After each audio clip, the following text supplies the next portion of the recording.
ఉన్నటువంటి అవకాశం.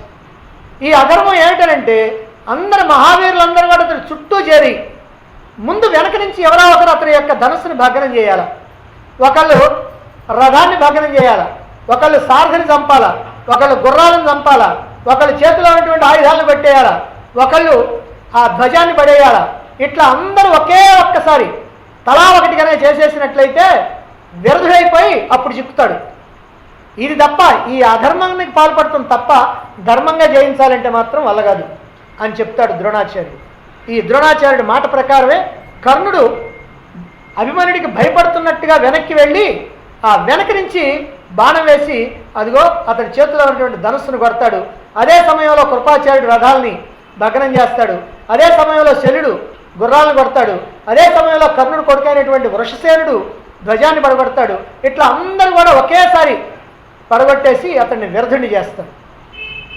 ఇది అవి వ్యర్థుడైపోయినప్పటికి కూడా రథచక్రాన్ని పట్టుకొని యుద్ధం చేయడానికి సిద్ధమవుతాడు. ఆ ప్రకారంగా వ్యర్థుడైపోయిన తర్వాత ఎంతోమంది మహావీరులైనటువంటి వాళ్ళని సంహరించాడు అభిమన్యుడు. ఇంతటి మహావీరుడైనటువంటి వాడు అభిమన్యుడు. ఇక అభిమన్యుడి తర్వాత చెప్పినటువంటి చిట్ట చివరి వాళ్ళు ద్రౌపదేయులు. ద్రౌపదేయులు అంటే ద్రౌపది దేవికి పాండవుల వల్ల పుట్టినటువంటి 5 కుమారులు. అందులో ధర్మరాజుకి ద్రౌపదికి పుట్టినటువంటి వాడు ప్రతివింజుడు. ప్రతివింజుడు అని ఎందుకు పేరు పెట్టారంటే వింధ్య పర్వతంలాగా యుద్ధంలో స్థిరంగా నిలబడతాడు అని అతడికి ప్రతివింజుడు అని. అంటే ప్రతివింజుడు వింధ్య పర్వతాలు ఉన్నాయి బాగా గట్టిగా నిలబడి, అందుకని వింధ్య పర్వతంలాగా నిలబడతాడని ప్రతివింజుడు అనేటువంటి పేరు పెట్టారు. ఇక భీముడికి ద్రౌపదికి పుట్టినటువంటి వాడు శృతసోముడు. ఈ శృతసోముడు పుట్టినప్పుడు వీళ్ళు సోమక వ్రతం అని చేస్తూ ఉన్నారు, సోమయాగం చేస్తూ ఉన్నారు. అందుకని ఆ సమయంలో చేస్తున్నప్పుడు పుట్టాడు కనుక అతనికి శృతసోముడు అని పెట్టారు. ఇక మూడోవాడు అర్జునుడికి ద్రౌపదికి పుట్టినటువంటి వాడు శృతకీర్తి. ప్రసిద్ధమైనటువంటి కర్మలాచరించేటువంటి అర్జునుడి పుత్రుడు కనుక శృతకీర్తి అని పేరు పెట్టారు. ఇక నాలుగోవాడు నకులుడికి ద్రౌపదికి పుట్టినటువంటి వాడు శతానీకుడు.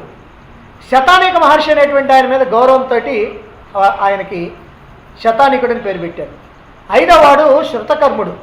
ఇతడు సహదేవుడికి ద్రౌపదికి పుట్టినటువంటి వాడు. ఇతడు కృత్తికా నక్షత్రంలో పుట్టాడు కనుక ఆ నక్షత్రాన్ని బట్టి ఇతడికి శృతకర్ముడు అనేటువంటి పేరు పెట్టారు.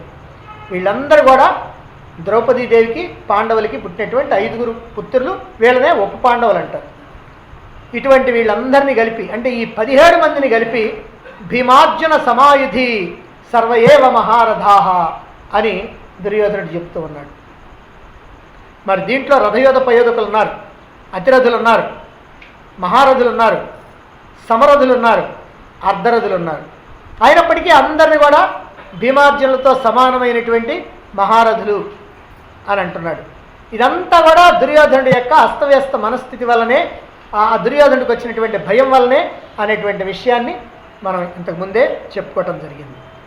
ఇలా 3 శ్లోకాల్లో పాండవ యోధుల యొక్క పేర్లని చెప్పి ఇప్పుడు ఒక శ్లోకంలో తన వైపు ఉన్నటువంటి వారి యొక్క పేర్లని తెలియజేస్తూ ఉన్నాడు. ఏం చెప్తున్నాడో రేపు చెప్పుకుందాం.